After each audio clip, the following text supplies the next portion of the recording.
apa yang melalaikan seseorang sampai kemudian baru sadar di alam kubur? Di antaranya apa? Alhaakumut.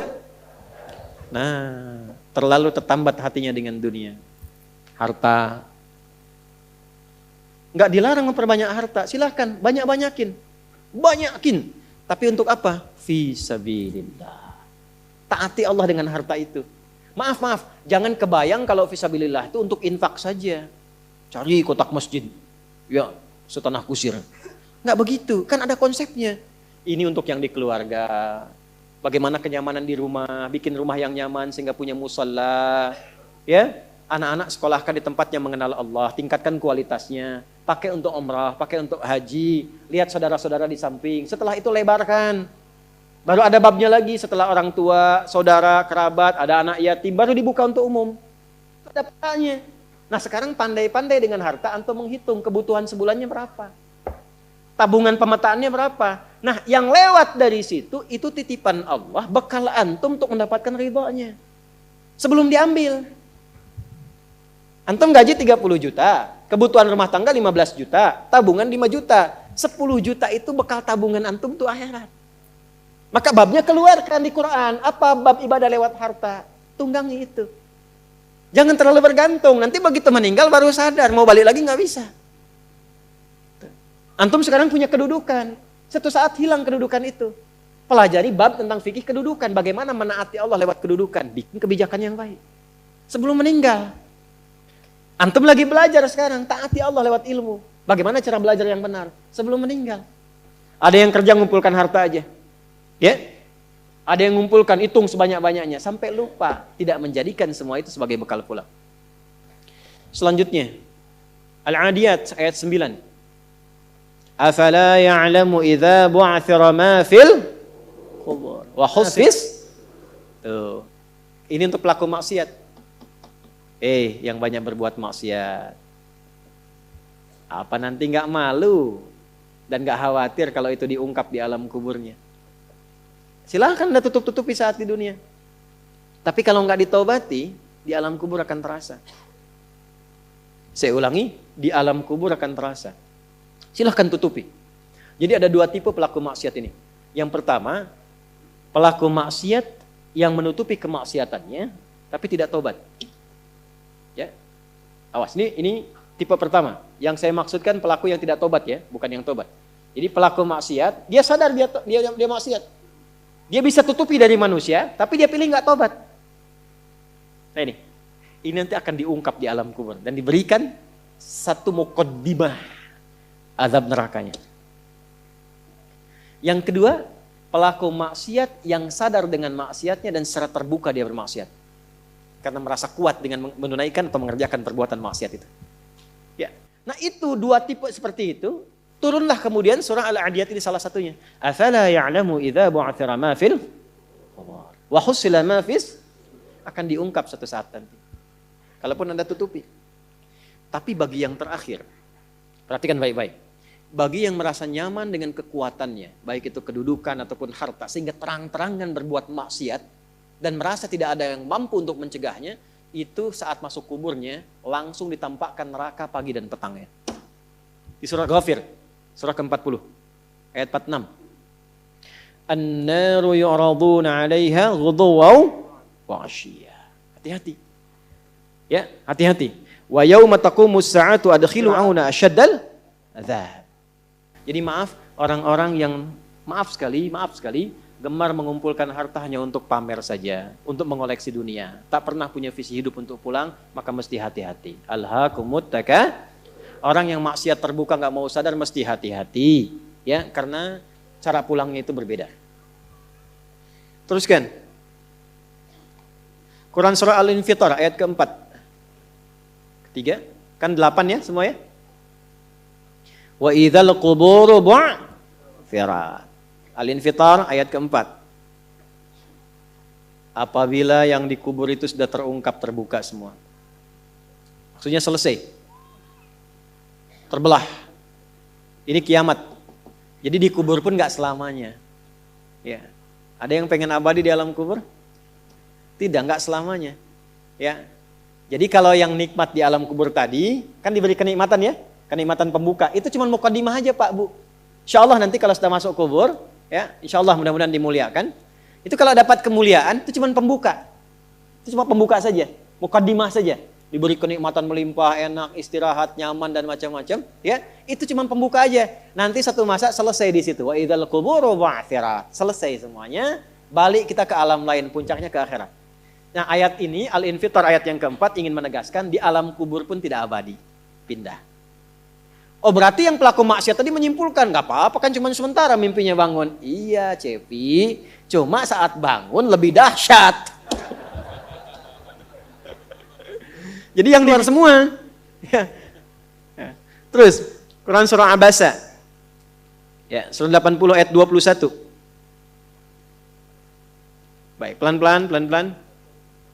Kalau tadi kan sudah diungkap ya, di kuburnya bagaimana, nikmatnya bagaimana, bahayanya bagaimana yang mengancam. Nah, sekarang kita akan masuk ke kubur tidak? Akan masuk tidak? Nah, maka di Abasa ini diingatkan. Quran surah 80 ayat 21. Tsumma amatahu fa'aqbarah. Orang yang hidup itu satu saat pasti akan diwafatkan. Kalau sudah wafat akan dikuburkan. Di semua kita tidak ada yang bebas dari penungguan di alam kuburnya. Tadi tunggu. Ini CAQ semua kan? Calon alam kubur. Kita akan masuk nih. Jadi Allah sadarkan mumpung masih hidup, dari dua kejadian tadi, ambil ibrahnya, siapkan diri kita, karena kita nggak akan bisa menolak kematian. Kalau sudah wafat, pasti dikubur. Teruskan dulu ya, kita agak cepat. Al-Mumtahanah ayat 13. Sudah? Ini nyambung semua ayatnya, indah sekali. Kalau kita sudah sadar, ini resiko kebaikan, ini resiko keburukan, dan kita tahu akan wafat, akan dikuburkan, bagaimana cara persiapannya? Supaya nggak lalai tadi ya. Maka Al-Mumtahanah ayat ke-13. Ya ayyuhalladzina amanu la tatawallaw qauman ghadiballahu alaihim. Qad ya'isu kama ya'isal kuffara min apa? Ashabil kubur. Maka jangan banyak bergaul dengan orang-orang yang menjauhkan kita dari ridha Allah Subhanahu wa taala. Cari teman yang baik sekarang. Pertama, maaf, bikin kebaikan di rumah tangga dulu. Itu kan teman hidup. Ya. Awas, hati-hati. Kalau melihat istri kurang baik atau sebaliknya, jangan dihakimi, jangan difonisi. Justru Allah kirimkan antum itu untuk menebarkan kebaikan dan menyempurnakan kesemaan bersama.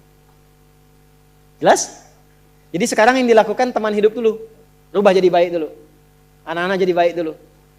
Setelah itu cari tempat tinggal yang baik. Bergaul dengan orang baik. Antum yang kuliah cari teman yang baik. Antum yang kerja cari teman yang baik. Maaf.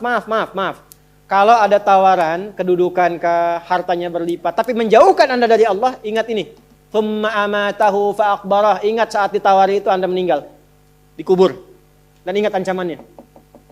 Ingat pasalnya tuh. Ya, ingat suratnya. Paham? Nah, karena itu masukkan ayatnya, jangan sekali-kali menjadikan keadaan di sekitaran kita justru memperkuat datangnya ancaman Allah dan nestapa saat kembali ke alam kuburnya. Bahkan orang-orang yang tidak beriman pun, yang buruk pun, yang beriman tapi maksiat pun, itu sejatinya ketika temannya masuk ke kubur nggak mau ikut-ikutan. Makanya disindir oleh Allah. Hei, kamu ini sadar nggak sih? Orang yang mengajak kamu maksiat itu, lihat temannya meninggal pun, temannya wafat pun, dia nggak pengen ikut. Kadang-kadang dia abaikan. Coba lihat, ya ada pimpinan misalnya tingkat tertinggi, lihat anak buah bawahnya misalnya, menjalankan tugas bahkan dari dia untuk berbuat salah, berbuat maksiat. Ya, apakah mengedarkan narkoba atau misalnya membackingi kegiatan yang tidak baik. Lalu tiba-tiba dia wafat, apakah peduli atasannya? Tidak. Yang ada yang terjadi jangan bawa-bawa atasan, padahal dia yang nyuruh. Terus Anda mau jadikan teman yang seperti itu? Dia pada kawannya saja nggak bertanggung jawab. Dengan imannya saja dia nggak peduli. Kalau dia dengan Allah saja nggak peduli, kenapa Anda dia jadikan teman? Dan kenapa Anda menjadikannya dia teman? Kalau bahasa anak sekarang tuh begini, Allah aja dia gituin, apalagi kamu. Ya kan? Ya, Nabi aja dia cuekin, apalagi kamu kan? Ini peringatan Quran, ini bukan dari saya, ini peringatan Quran. Jangan sekali-kali Anda dimanapun Anda berdinaskah, tugas formal, Anda berdagangkah, jangan berteman dengan orang menyimpang. Karena saat Anda susah pun yang akan peduli. Temannya aja yang sama-sama berbuat menyimpang, dia sisihkan, apalagi Anda. Paham? Teruskan. Quran surah ke 35 Fatir ayat 22. Wa ma yastawil ahya'u wal amwat. Innallaha yasma'u man yasha' wa ma anta bimusmi'in man fil qubur. Kalau Anda masih belum sadar juga, kata Allah, hei, kamu ini masih hidup, masih punya harapan, masih punya bekal. Kalau sudah meninggal, nggak sama keadaan orang hidup dengan wafat. Mumpung kamu masih hidup, karena kalau sudah meninggal, temanmu yang meninggal pun kamu nggak bisa dengar suaranya. Cuma saya yang tahu keadaan di alam kubur. Karena saya tahu, kata Allah, dan saya punya Rahman dan Rahim, dengan sayang saya sampaikan kepadamu. Karena sayang saya. Ibu maaf, kalau ada anak misalnya, ingin berbuat menyimpang, ibu cegah tidak? Kenapa? Karena ibu sayang. Karena itulah ibu saking sayangnya, maaf, jangankan anak lahir, di dalam saat dikandung pun bukankah dijaga dari yang mafsadat? Dijaga dari yang merusak. Ibu kalau sedang mengandung, mau nggak makan makanan yang kotor? Makanan yang merusak? Tidak kan? Kenapa? Karena sayang kepada bayi yang dikandung, janin yang terkandung. Di tempatnya pun disebut oleh Allah dengan rahim. Karena ada rahim, dijaga betul. Miring kanan susah, kiri susah, telungkup gak mungkin. Dijaga supaya apa? Supaya di dalamnya merasakan ketenangan. Karena apa? Karena ada tempat disebut dengan rahim. Nah, Allah itu sifat rahim melekat kepadanya. Karena sayang dengan kita, diingatkan. Bahasa bebasnya gini, karena saya sayang engkau dengan rahimku. Karena saya cinta kamu dengan rahmanku. Jangan sampai masuk kubur, kamu tersiksa, kamu nestapa. Karena beda antara hidup di dunia dengan kehidupan di kubur. Mumpung masih hidup, cari bekal. Karena engkau tak mampu mendengar apa yang terjadi dalam kubur. Jadi kalau tadi Allah sampaikan, jangan bergaul dengan yang begini, jangan terlena dengan yang seperti ini. Itu karena Allah sayang dengan kita. Itu saja. Jelas ya? Ya, jadi kalau nggak sayang, nggak akan mungkin diingatkan. Teruskan. Al-Hajj ayat ke-7. Yang ketujuhnya Al-Hajj ayat ke-7. Wa anna as-sa'ata atiyatun la raiba fiha wa anna Allah yab'atsu man fil qubur. Tapi jangan khawatir, sekalipun engkau masuk ke alam kubur, kata Allah, karena sayang, aku pesankan berbekal dari sekarang. Di alam kubur aku penuhi nikmatku kepadamu. Tapi itu cuma sementara, besok-besok selesai aku bangkitkan semua kalian, aku tepati janjiku untuk memberikan surga kepadamu. Karena itulah orang yang baru mau meninggal dalam sakaratul mautnya, kalau benar dia mengikuti apa yang Allah pesankan dari ayat-ayat tadi, maka Allah berikan pendahuluan sebelum masuk kubur. Ditampakkan bahkan surganya di hadapannya, dimasukkan dalam golongan hambanya, ditenangkan saat wafatnya. Ya ayyatuhan nafsul mutmainnah, irji'i ila rabbika radiyatan fadkhuli fi wadkhuli. Nah, jannahnya ditampakkan. Terakhir, At-Taubah ayat 84. Quran surah At-Taubah ayat 84. Kalau ada orang yang tidak peduli dengan peringatan ini. Ini 7 ayat nih, itu pesannya. Ini bukan ilmu taati ya, untuk mengingatkan saja. Kadang kita sulit sih, tapi kalau antum ngambil jurusan yang sama, itu insya Allah mendapatkan kenikmatannya. Contoh begini misalnya. Kenapa ada ayat di Quran itu jumlah bilangannya sama? Serupa dengan lawannya. Malaikat disebutkan 88 kali. Setan disebutkan 88 kali. Nah, lawan tugas malaikat itu setan. Malaikat membisikkan kebaikan, setan memprovokasi keburukan. Jumlahnya sama. Karena setiap hari pun kita nggak akan bebas dari 2 bisikan itu, baik atau buruk. Nah ini, kenapa ayat pengingat alam kubur dan kehidupan dunia 7 kali? Salah satu pesannya adalah karena kita 7 hari beraktivitas selama hidup di bumi itu. Maka diingatkan setiap hari. Maka setiap hari itu mesti ingat kematian. Sebelum tidur istighfar, siap nggak bekalnya, lihat temannya, selamat nggak keluarganya, ya maaf sekali, saya berulang kali minta maaf nih, ya berulang kali. Ada seorang suami saleh, istrinya salehah luar biasa. Satu kali suaminya karena kelelahan, bangunnya agak terlambat, alhamdulillah. Biasanya jam 3, ini setengah 4 misal. Itu istrinya bangunkan sambil bersenandung. Pak, sayang, cepat bangun Pak. Perjalanan kita masih panjang, sedangkan ajal semakin mendekat. Sedangkan para musafir sudah punya banyak bekal di depan kita, kita mesti nyusul mereka. Bangun Pak. Itu Masya Allah kalau pakai bahasa Arab indah sekali. Pak, ajal itu mendekat kepada kita. Sedangkan perjalanan masih panjang. Teman-teman kita sudah di depan, bekalnya banyak sekali. Maksudnya apa? Teman-teman kita sudah ada yang hafal Quran, sholatnya nggak putus, malamnya banyak tahajud, puasanya nggak putus, sunnahnya dikerjakan. Kita ini, ya Allah, mau bangun tidur aja susah ya Allah. Mau tahajud aja susah. Sementara ajal datang semakin dekat. Pak, bangun Pak. Bangun Pak, takutnya kita meninggal malam ini. Kita nggak bisa menyusul teman-teman kita yang sudah di depan. Itu istri bangunkan suaminya. Ada lagi yang suami mau kerja dibisikin istrinya. Pak, jangan sampai cari yang haram ya. Papa nggak bawa apa-apapun ke rumah di hari ini. Kami keluarga akan sabar. Mama akan tenangkan pada keluarga supaya sabar. Tapi Pak, kami nggak akan kuat merasakan sedetik pun di neraka jika Papa bawa yang haram ke rumah. Masya Allah. Nah ini disebutkan pengingat itu 7 kali. Di 7 ayat berbeda untuk mengingatkan setiap hari ingat wafat. Setiap hari ingat pulang. Setiap hari kita akan mengalami suasana di alam kubur. Jangan sampai meninggalkan dunia dalam keadaan yang terancam.